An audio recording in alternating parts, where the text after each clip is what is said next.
النص التاني من رمضان نازل بشوية مسلسلات هتكسر الدنيا.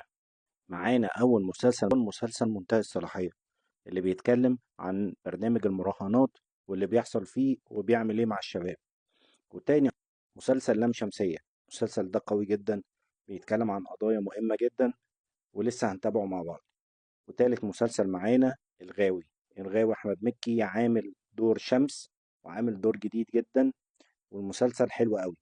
ونيجي بقى على المسلسلات الكوميدية، معانا عايشة الدور، عن عايشة اللي عندها ولد وبنت، وقررت فجأة إن هي ترجع تاني تدرس، وهنعرف إزاي رجعت تاني الجامعة وتدرس.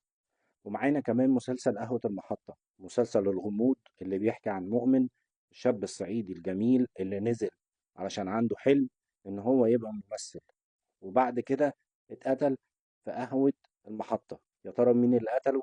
ده اللي هنعرفه في الأحداث.